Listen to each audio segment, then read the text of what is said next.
Assalamualaikum warahmatullahi wabarakatuh. Bismillahirrahmanirrahim. Alhamdulillahilladzi arsala sayyidina Muhammadan sallallahu alaihi wasallam bikamil syari'ati wa khalisid din. Wassalatu wassalamu ala asyrafil anbiya'i wal mursalin sayyidina wa habibina wa qurrati a'yunina wa maulana Muhammadin وصحبه أجمعين أما بعد إلى حضرة النبي المصطفى محمد صلى الله عليه وسلم وعلى آله وصحبه وأزواجه وذريته وإلى روح سلطان الأولياء سيدنا الشيخ عبد القادر الجيلاني رضي الله عنه وإلى روح شيخنا الإمام العارف بالله الشيخ محمد وإلى روح كنز سنن عبد الله صلى الله عليه بخر المكر سيدنا الشيخ مسعد وصلى الله عليه وسلم حوله شيء لله الفاتحة. أعوذ بالله من الشيطان الرجيم. بسم الله الرحمن الرحيم. الحمد لله رب العالمين الرحمن الرحيم مالك يوم الدين إياك نعبد وإياك نستعين اهدنا الصراط المستقيم صراط الذين أنعمت عليهم غير المغضوب عليهم ولا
diartikan, dimaknai kita sengaja melaksanakan kesalahan.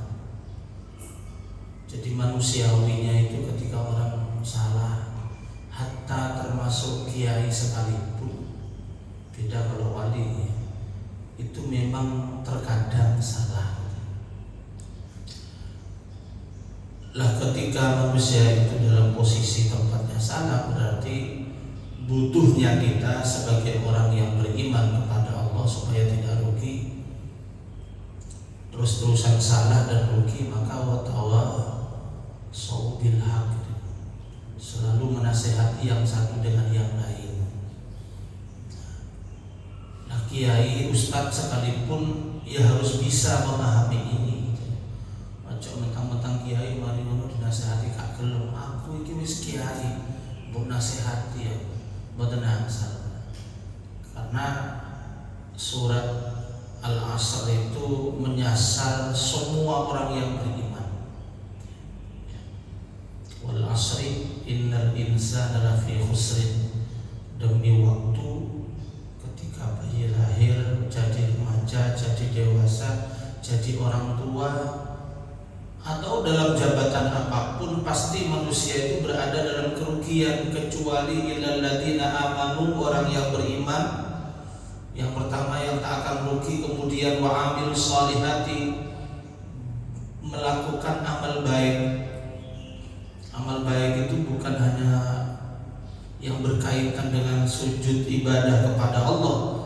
Amal baik itu juga yang terkait dengan masalah hablum minan nas, terkait dengan manusia. Ini wow gawe jahit itu amilus sholihati. Ya, walaupun jahitnya atau luar biasa. Coba kira kira panas pakai ini buat untuk bal-balan tempat nih. Betul sakit turun nih. Kemudian watawasau bil haq watawasau bis sabri, selalu memberi atau menerima nasihat yang baik. Nah, ini fungsinya saudara sesama seiman seagama saling menasehati yang satu dengan yang lain. Namun sebagian orang sekarang ini sudah mulai a priori ya, pokoknya tutup dulur kuai jangan nopo, wis gak usah terlibat di dalamnya, boten saged ngoten. Jadi kewajiban kita sebagai orang beriman, selagi kita mampu dan bisa memberikan nasihat kepada saudara, kepada teman, kepada tetangga, mari kita memberikan nasihat agar kita tidak termasuk orang yang rugi.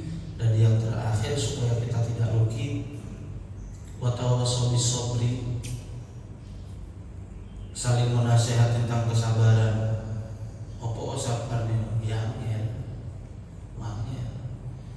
sabar dalam sholat nggih angel, sabar dalam ngaji nggih angel, sabar dalam mencari nafkah nggih sulit ya, apalagi terkait dengan orang banyak. Sholawat dan salam mari kita haturkan kepada junjungan Nabi kita Muhammad sallallahu alaihi wasallam, di mana insyaallah tanggal 1 Rabiul Awal itu nanti jatuh pada hari Jumat besok. Jadi alhamdulillah Allah beri kita umur panjang sampai bisa menyambut dan memperingati lagi nanti hari kelahiran baginda Nabi besar Muhammad sallallahu alaihi wasallam, di mana beliau adalah Sayyidul Khalaiq wal Bashar, Sayyidul Arabi wal Ajam, Sayyidul Anbiya'i wal Mursalin, pemimpin para nabi, pemimpin para rasul, manusia paling sempurna, manusia paling hebat, dialah baginda Nabi besar Muhammad sallallahu alaihi wasallam. Qala al-musannif rahimahullahu taala wa nafa'ana bi ulumihi fid dharain amin. Anin Nabi,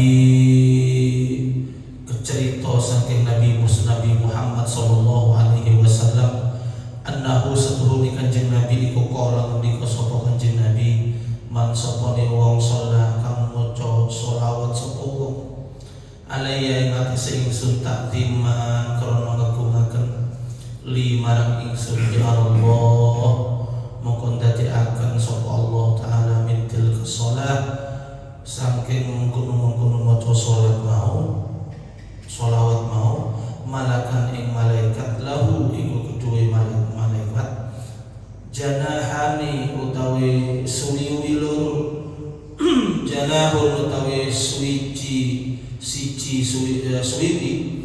bil masyriki iku ing dalem masyrik arah timur, wa janahun bil maghrib lan suwiwi kang siji iku ana ing maghrib arah timur dan barat, wa rijlahu lan sikil loro ni malak tahtal ardi iku ing dalem isore bumi, as-sabi'ati kang pitu, wa unukuhu tawi kulune malaikat iku mutasilun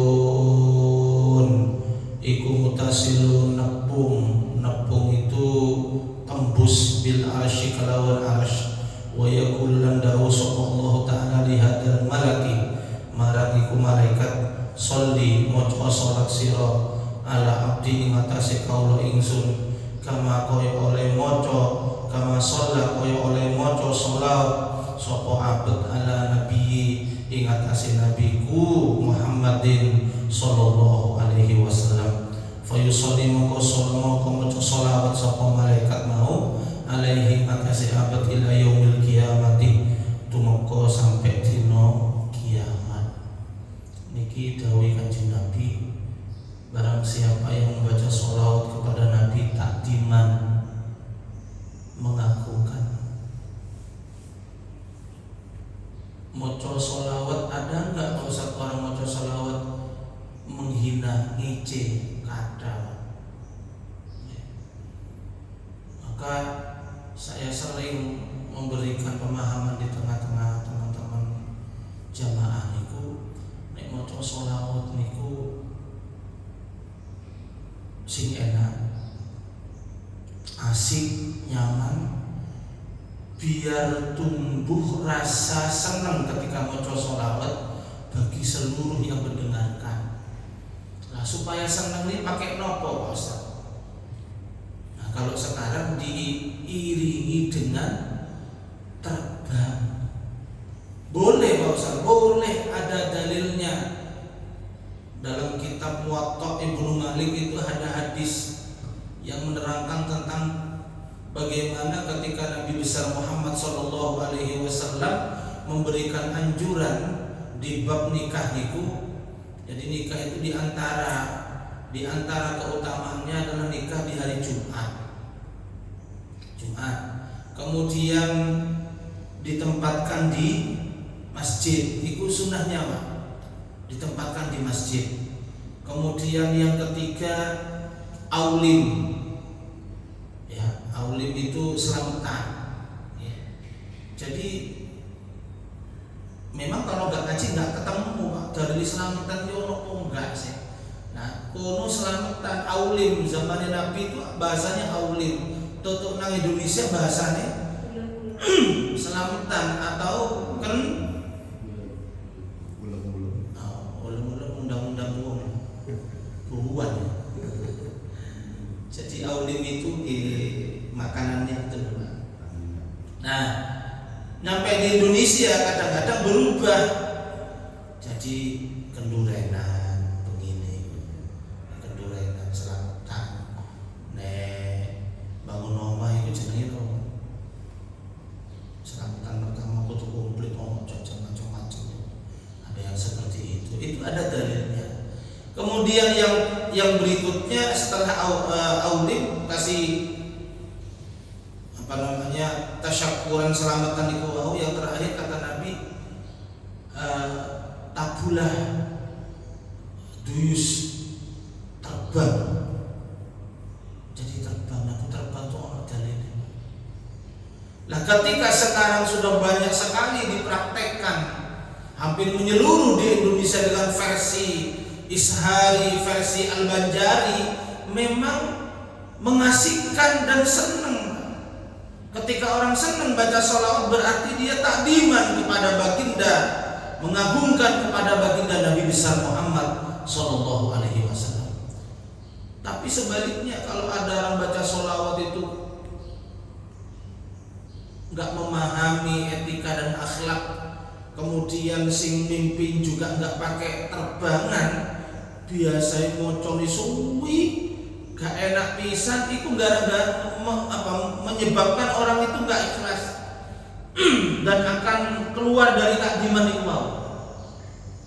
Asal mocone enak ya Nabi salam alaika, berhubung suwi, yuk dipleset-pleset ya Nabi, pokoknya di pola-pola. Di tengah-tengah masyarakat itu masih ada seperti itu. Maka bagi kita yang ngaji seperti ini, baca sholawat dimanapun nanti, ono terbangan ya alhamdulillah, dia senang. Kalau terbangan ya alhamdulillah, senang karena apa? Niati takdiman kepada baginda Nabi besar Muhammad Sallallahu Alaihi Wasallam. Ya.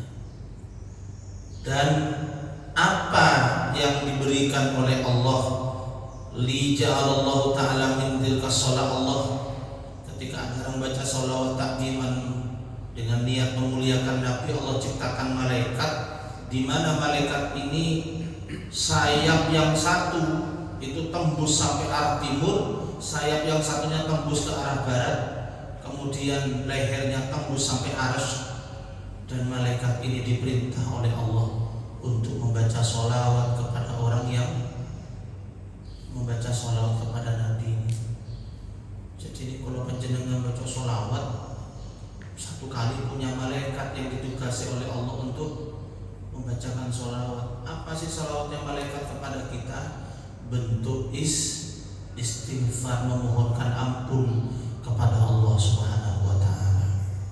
Sholawat ini adalah wirid bacaan yang tanpa diijazah oleh kiai wali sekalipun tetap mustajabah. Itu sholawat. Beda kalau kita pengen kaya, datang ke rumahnya kiai,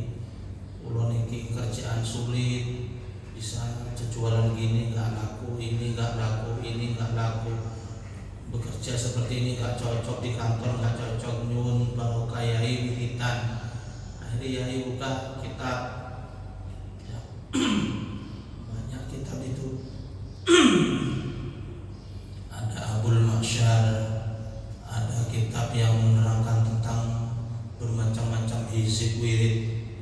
Tulis sama kiai nang kertas, wis sampeyan baca ya Hayyu ya Qayyum ben mari salat 4.000 umpamanya Pak. Tapi ini saiki gak mungkin kuat Pak. Nggih. Dulu ya 4.000, 10.000. Saya mboten saged dicicil dayai ngono. Itu umat sekarang Pak. Kadang-kadang di kiai itu ditolak. Yai kebesaran terlalu banyak ya, mungkin ada wirid-wirid yang enteng tapi cespleng yai. Jalur sing pendek sing mandi. Padahal itu sudah ditakar sama kiainya. Akhirnya dibaca Pak. Nah wirid-wirid seperti ini kudu ono ijazah Pak. Tenaga dalam ijazah. Oh bisa mengobati orang kesurupan, punya ilmu gaib umpamanya, itu harus ijazah dari kiai. Nggak bisa belajar sendiri, beli kitabnya diampel belajar, nggak bisa. Iya kalau ilmu-ilmu dunia, kalau kiai ini tinggal buka Al-Mukarram, kiai YouTube dan Google ya, tutornya ya bagaimana pasang ini, itu ada nanti. Nah, ini nggak bisa lah. Sholawat tidak butuh guru, sholawat tidak butuh ijazah kiai, karena sholawat yang mengijazahi adalah langsung dari Allah Subhanahu wa Ta'ala. Maka Allah mengatakan innallaha wa malaikatahu yusholluna 'alan nabi ya ayyuhalladzina amanu shollu 'alaihi wa sallimu taslima. Itu jelas sudah dalam surat Al-Ahzab. Perintah dari Allah, shollu 'alaihi, bacalah sholawat kalian semua kepada Nabi Muhammad. Nah sholawat ini macam-macam. Ada sholawat tunjiat yang panjenengan baca setelah selesai sholat, itu komplit itu. Allahumma sholli ala sayyidina Muhammadin sholatan tunjina. Ya Allah selamatkan kami minal ahwali wal afat, dari bermacam-macam bahaya bencana. Udah komplit itu. Wa taqdi lana jami'al hajat. Ya Allah kabulkan semua hajat. Ini doa yang sering dibaca oleh Kiai Mukhid Murtado, Ketua MUI Surabaya, Masjid Bangkuning. Mukhid doanya diundang orang kemana pun, di kantor, di mana ya ini. Ya. Bukan masalah panjang pendeknya, bukan masalah asing dan terkenalnya. Sebuah doa menjadi penyebab diijabah oleh Allah, tetapi kontinuitas atau istiqomahnya. Dari dulu berpuluh-puluh tahun yang dibaca sholat doa tunjiat, sholawat tunjiat terus. Ada yang orang ahli di bidang sholawat nariyah, ada orang yang ahli sholawat di bidang sholawat fatih. Karena setiap orang memiliki pilihan sholawat idaman. Nek kula sering karena ijazah dari kiai dulu sholawat nariyah setiap hari itu minimal 100 kali ya, 100 kali. Kemudian ijazah juga dari yai sholawat Jibril. Sholawat Jibril itu sholawat yang paling pendek, sallallahu ala Muhammad sallallahu alaihi Muhammad, ijazah dari kiai sehari minimal 10.000 saya sampai sekarang. Ya alhamdulillah bisa ya. Ambil monggo habis maghrib. Kalau habis maghrib saya nggak bisa mulai ngaji. Habis sisa biasa ada undangan. Ngambilnya biasa jam 3 menjelang subuh, itu 1 jam selesai 10.000 sampai disambung subuh. Itu begitu. Kalau nggak habis subuh, mari subuh supaya tidak tidur lagi, disambung sampai jam 6. Itu begitu. Ini tadi belum baca. Belum baca. Ya Allah, delok lihat WA Ustaz. Temen ngaji ya Allah, apa orang masjid omongan omong. Ini apa namanya, kebiasaan baca sholawat itu kalau sudah lupa ataupun ketinggalan itu merasa kehilangan. Ya Allah, terus baca sholawat itu begitu. Dan sholawat itu dibaca berapa kali pun, sedikit atau banyak tetap diterima. Nah, kemarin kebetulan saya siaran di RRI itu juga tentang tema sholawat di Pro FM 4 ya, RRI Surabaya. Ada orang dari Gresik yang tanya tentang bagaimana hukumnya Pak Ustaz mendengarkan, dia otomatis mengikuti baca sholawat walaupun dengan hati ketika ada di toilet. Nah, saya tak guyoni, berarti Mbak ini sebetulnya yang tanya itu perempuan. Ketahuan ini, berarti kalau buang hajat pasti gowo HP wong iki, Pak. Nang jeding mek ngeden gowo HP nyetel banget. Delok TikTok, kan banyak TikTok sekarang lagunya sholawatan. Gimana hukumnya Pak Ustaz? Ya kalau hukumnya ndak haram, cuman jari wong Jawa ilo, jari bahasa Arab la yang bagi orang pantes. Perintah agama ketika kita masuk ke toilet dalam buang air besar itu disuruh diam dan menikmati, Pak. Ya, menikmati dan bersyukur, itu aja perintahnya. Maka begitu sakit perut masuk kono buang air besar brot, langsung berbunyi, ojo sampai nunggu keluar dari toilet, langsung berbunyi lisan kita. Alhamdulillahilladzi adhaba annal adza wa afani. Ya Allah, terima kasih padamu ya Allah yang telah menghilangkan penyakit. Itu doa ketika kita berak. Ojo mentenya semua itu ojo jeng ngehiling dong. Saya ini enggak peduli apa yang keluar, metik ini. Nah ini tak punya etika gitu loh. Apa mana nanti berkaitan dengan orang lain. Sampeyan punya toilet siji nang omah, keluargane 7. Mlebu jeding nggawa HP. Kira-kira kalau normal orang di jeding itu normal ya, nggak bawa HP loh. 15 menit selesai? Selesai ya? Selesai. Nah tapi kenapa sampai 1 jam?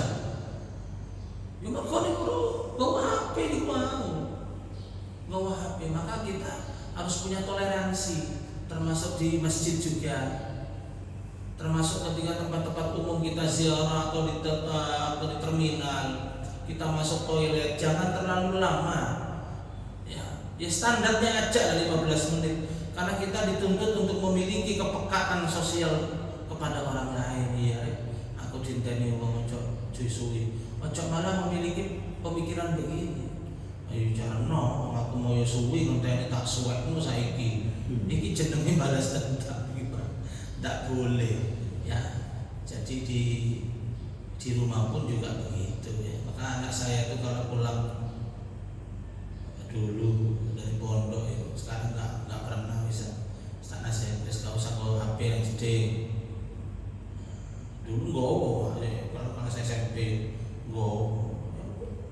Terus internet tuh mbek jongkok iki kan yo suwi. Ya sing ngenteni nang jaba ya sakno gitu ya. Jadi ini baca sholawat itu. Boleh enggak Pak Ustaz baca sholawat untuk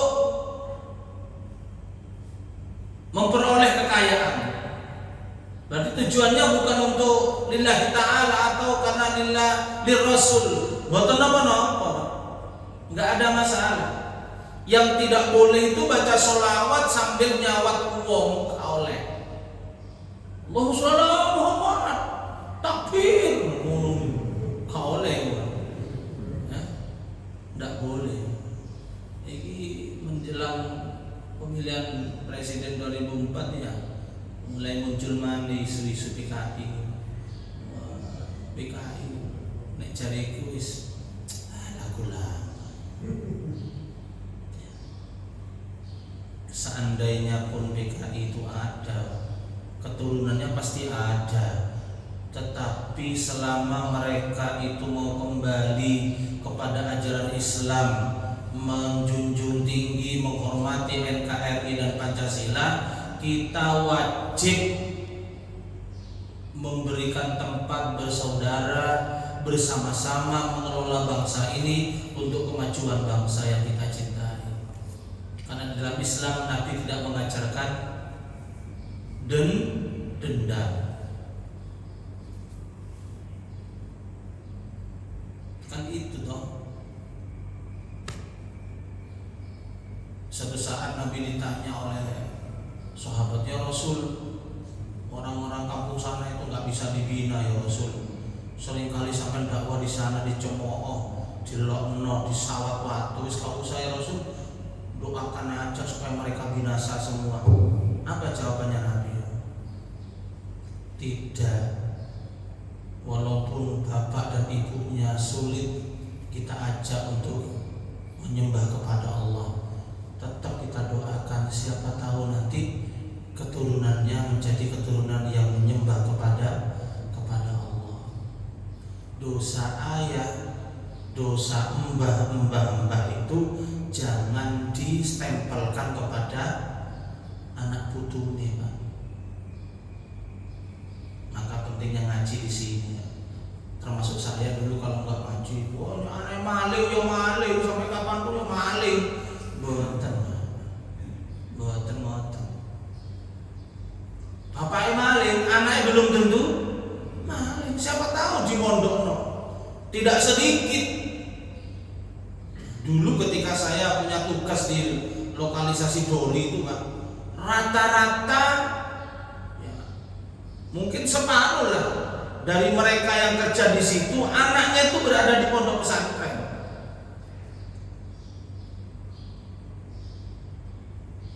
Sampai punya anak berapa Mbak? 2, masa di mana sekarang? Mondok nang Gotol. Orang tuanya di situ. Tapi dia punya cita-cita tinggi. Aku nggak bahas jauh-jauh Pak. Kalau bahas terlalu dalam mengikuti syariat, pasti aku ngomong gini, percuma sampean Mbak.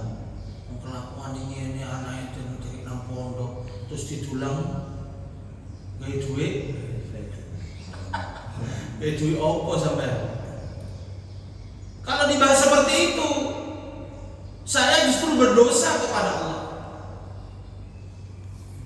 Kecuali saya bilang percuma sampean anak kakek nang pondok ngaji kitab-kitab hebat mari ngono didulang duit opo mbek sampean, dinafkahi dengan hasil dari mana? Wis Mbak lereno melu aku ae tak kei duit ben bulan, terus kalau saya kerja ini sakmu anake sampean.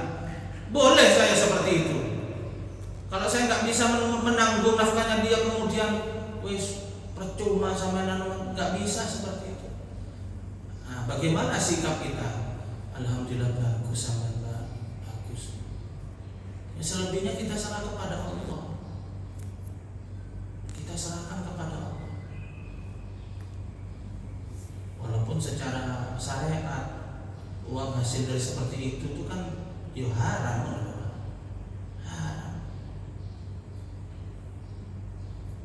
Kadang-kadang kita ini lucu.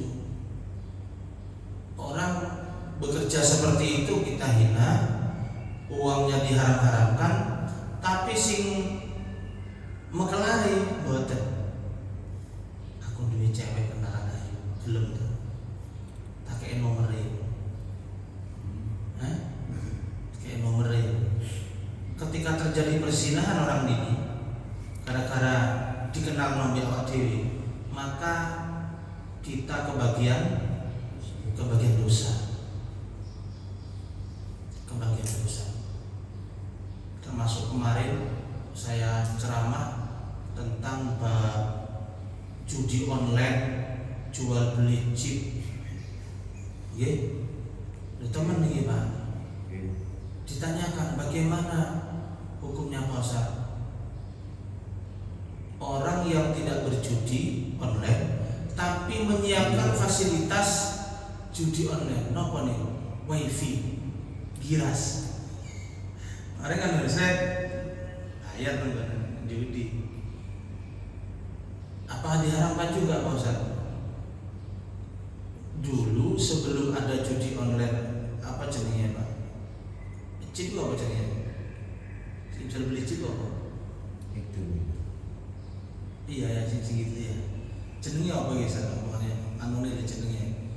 Ada namanya. Sampeyan kan muasal wifi kan sebelum ada berjudi ya, diniati untuk memfasilitasi orang-orang yang mau pakai internet di situ. Masalah baik buruknya yang di browsing itu tergantung yang punya HP. Tujuannya sampean kan baik untuk memfasilitasi orang-orang, dan itu masuk kategori penjualan dan strategi marketing sampean. Tidak apa-apa. Tapi kalau sampai niati memfasilitasi perjudian di situ, maka masa wifi pun itu termasuk haram sampai menyiapkan seperti itu. Karena dalam masalah urusan riba itu termasuk yang diharamkan, yang wasyahidahu, yang menyaksikan, wa katibahu, dan yang mencatat itu ikut bagian. Aku gak melok main judi, saya cuma nyatet tok, podo oleh bagian dosa. Aku lho gak melok nyatet dosa, cuma menyaksikan. Temanku judi aku ndelok tok, podo oleh pahala, oleh dosa.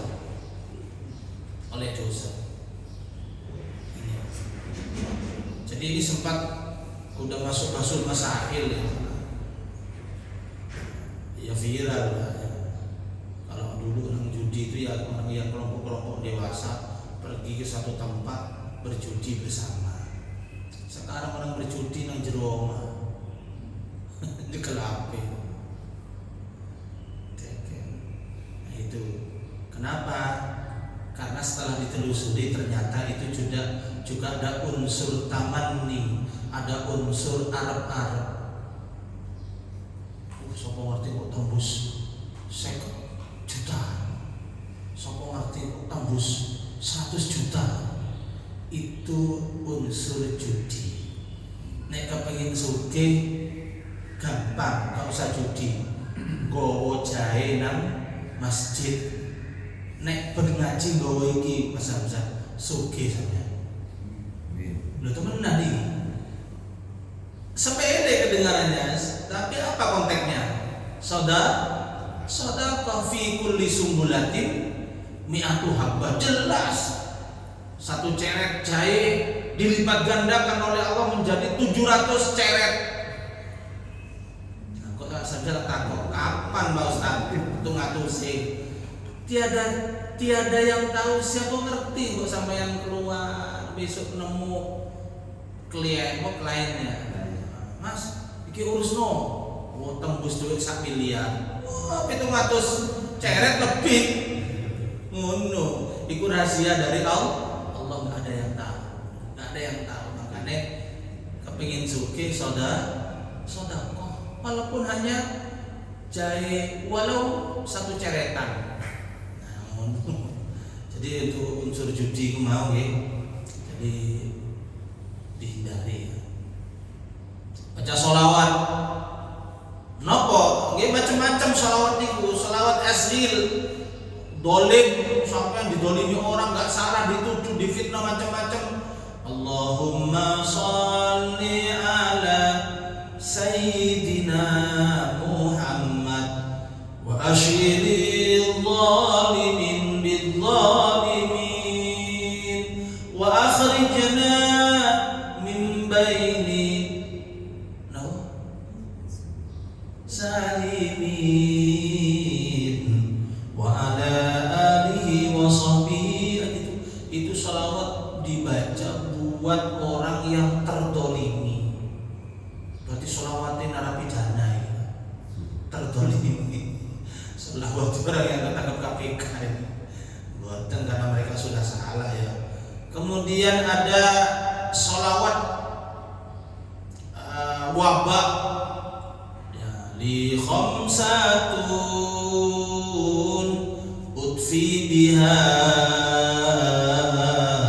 harral wabail hatimah dan seterusnya. Itu ini baru keluar tahun-tahun ini nih Pak, salawat ini karena ada wabah corona. Ada juga versinya Habib Lutfi Pekalongan, Allahumma sholli ala sayyidina Muhammadin wa ala sayyidina Muhammad bi'adati kulli da'in wa dawa'in wa dawa'in. Dipanjang dibayang ya Allah, selamatkan kami dari bencana ini ya Allah. Macam-macam solawat ini, tinggal kita mau pakai yang mana. Kemudian yang terakhir, bagaimana etika baca sholawat Ustaz? Apakah harus menghadap kiblat? Diutamakan iya. Harus punya wudhu Ustaz? Diutamakan iya. Dalam keadaan bersih suci Ustaz? Iya. Seandainya pun tidak punya wudhu, boten napa-napa. Seandainya pun tidak menghadap kiblat, boten napa-napa. Sambil sepedaan sallallahu alaihi Muhammad sallallahu alaihi. Di antara kehebatan sholawat Jibril ini, orang yang membaca ini di perjalanan tak akan terjadi kecelakaan, dan seandainya pun terjadi kecelakaan oleh Allah tak akan mati kecuali di rumahnya. Ini sholawat dibaca, dan yang harus menghadap kiblat ya opo perjalanan menggok ngalor, waduh kok menghadap kiblat ya opo maca sholawat boten saged. Jadi tetap diterima oleh Allah dalam posisi menghadap ke arah manapun. Namun yaitu tadi, di tempat-tempat yang kurang etis, toilet itu jangan baca sholawat. Najrul jeding ya Rasulullah, ya Nabi, cari sing krungu gak waras niku. Najrul jeding baca sholawat. Bisa sering najrul jeding iki nyanyi ya mending, tapi rata-rata jare ini akeh sing nyanyi ini jeding. Ini sampai terkenal itu nomor 1 juara nyanyi dalam jeding. Sering baca terkenal sebut jeding pasti nyanyi biasa deh. Nek jare wong nyanyi ku bahagia, biasa wong nyanyi ku nek wis oleh duwe iku biasa bayaran. Mari bayaran nyanyi biasa soalnya seneng Pak. Ngoten mawon nggih. Iki waktu ini sampean pun habis karena saya terlalu tadi. Mudah-mudahan manfaat dan mudah-mudahan kita bisa selalu istiqomah baca sholawat kepada baginda Nabi besar Muhammad Sallallahu Alaihi Wasallam dan mengikuti tingkah lakunya sehingga besok berhak mendapatkan syafaatnya